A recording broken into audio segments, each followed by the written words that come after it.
Ya. Gerak. Gini. Segini bukan ya? Segini mana? Jadi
kaum muslimin jemaah Jumat rahimakumullah. Sudah sama-sama kita ketahui bahwa fitnah yang terbesar yang akan menimpa umat ini adalah fitnah Dajjal. Sebagaimana yang telah dikabarkan oleh Rasulullah SAW, sekaligus fitnah Al-Masih Dajjal merupakan tanda-tanda kiamat besar. Dan fitnahnya sangat luar biasa. Karena Dajjal membawa surga dan membawa neraka. Dajjal bisa memerintahkan langit untuk menurunkan hujan. Dajjal bisa memerintahkan bumi untuk menumbuhkan tumbuh-tumbuhan. Dajjal bisa menghidupkan orang yang sudah mati dan bisa mematikan orang yang hidup. Dan masih banyak lagi bahaya fitnah Dajjal. Akan tetapi ada bahaya yang lebih ditakuti oleh Rasulullah SAW dari fitnah Dajjal. Ada yang lebih ditakuti oleh Rasulullah. Sebagaimana Rasulullah SAW bersabda, "Ala ukhbirukum bima huwa akhwafu 'alaikum 'indi minal masiihid dajjal asy-syirkul khafi." Ayakum ar-rajul wa yusalli fa yuzayyinu salatahu lima yara min nazari ar-rajul. Rawahu Ibnu Majah. Rasulullah SAW bersabda, "Maukah aku tunjukkan sesuatu yang lebih aku takuti kepada kamu daripada Al-Masih Ad-Dajjal, yaitu asy-syirkul khafi, syirik khafi, syirik yang tersembunyi." Kemudian Rasulullah memberikan contoh bagaimana syirik tersembunyi tersebut. Seseorang berdiri mengerjakan sholat, baru ia menghiasi sholatnya karena ada yang melihatnya. Jemaah Jumat rahimakumullah. Inilah yang ditakuti oleh Rasulullah SAW lebih dari takutnya Rasulullah SAW dari fitnah Dajjal. Jemaah Jumat rahimakumullah, apa itu yang ditakuti oleh Rasulullah SAW? Yaitu asy-syirkul khafi, yang kita kenal dengan riya, yaitu suatu penyakit yang tidak asing lagi kita dengar. Bahaya riya selalu menyerang siapapun, baik itu imannya kuat maupun lemah. Menyerang ketika melakukan perbuatan ibadah, baik ibadah apa saja, pasti ada orang yang terserang penyakit riya. Karena penyakit riya adalah sangat berbahaya, bersifat lembut, samar-samar, tetapi berdampak sangat luar biasa. Bersifat lembut karena masuk dalam hati manusia secara halus, sehingga kebanyakan orang tidak merasa kalau dia melakukan ibadah riya.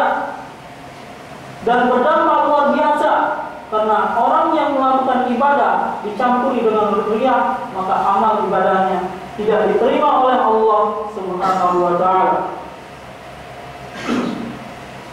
Rasulullah SAW sangat mengkhawatirkan umatnya terkena penyakit ini. Rasulullah SAW bersabda, "Inna akhwafa ma akhafu 'alaikum asy-syirkul asghar." Qala ya Rasulullah, "Wa ma asy-syirkul asghar?" Qala ar-riya.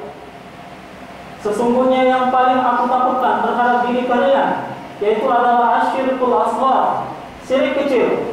Lalu para sahabat bertanya, "Apa itu syirik kecil wahai Rasulullah?" Rasulullah menjawab, "Ar-riya," yaitu riya. Hadis riwayat Ahmad. Kaum muslimin rahimakumullah. Riya berasal dari kata ra'a yang bermakna memperlihatkan. Sedangkan riya menurut istilah adalah memperlihatkan suatu amalan atau memperbaguskan suatu amalan atau ibadah tertentu seperti sholat, puasa, membaca Al-Quran dan lainnya dengan tujuan agar mendapat perhatian dan pujian manusia.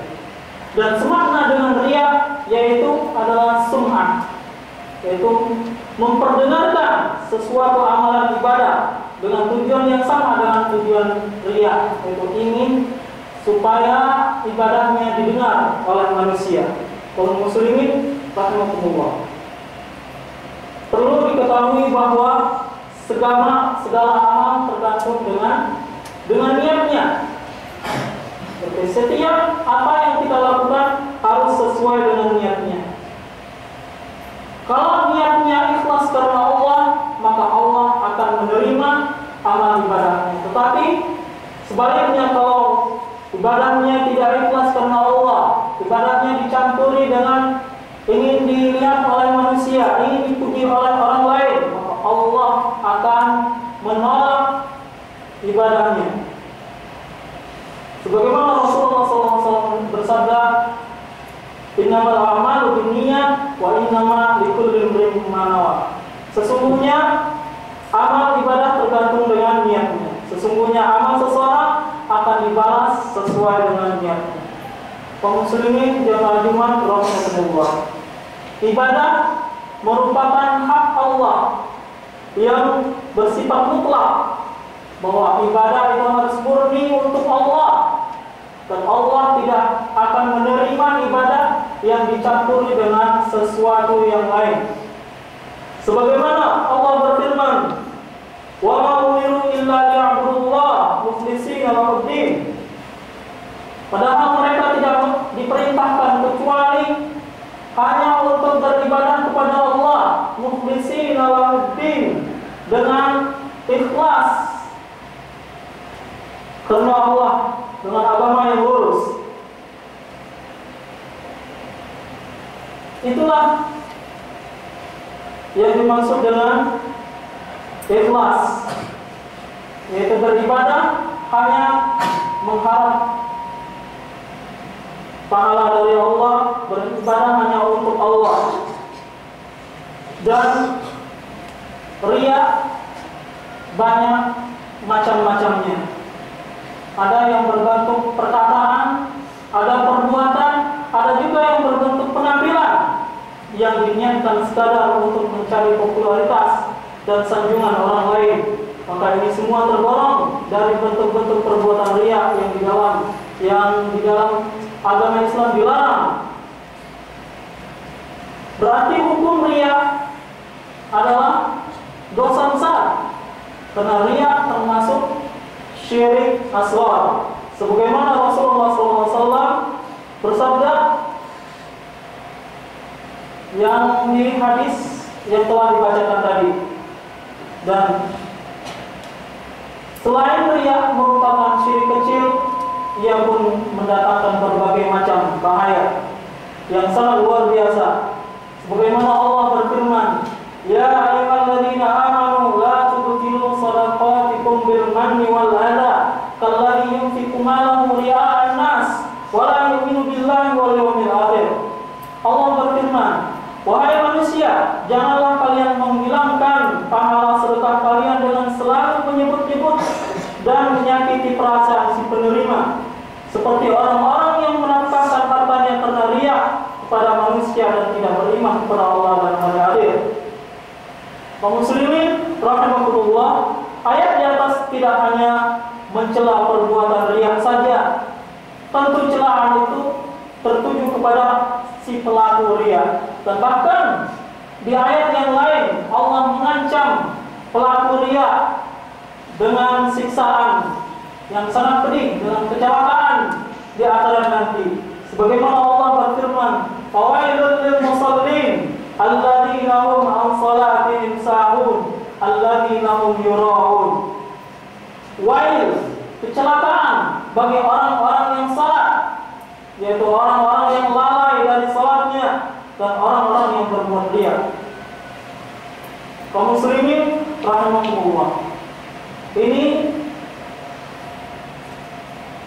ancaman dari ayat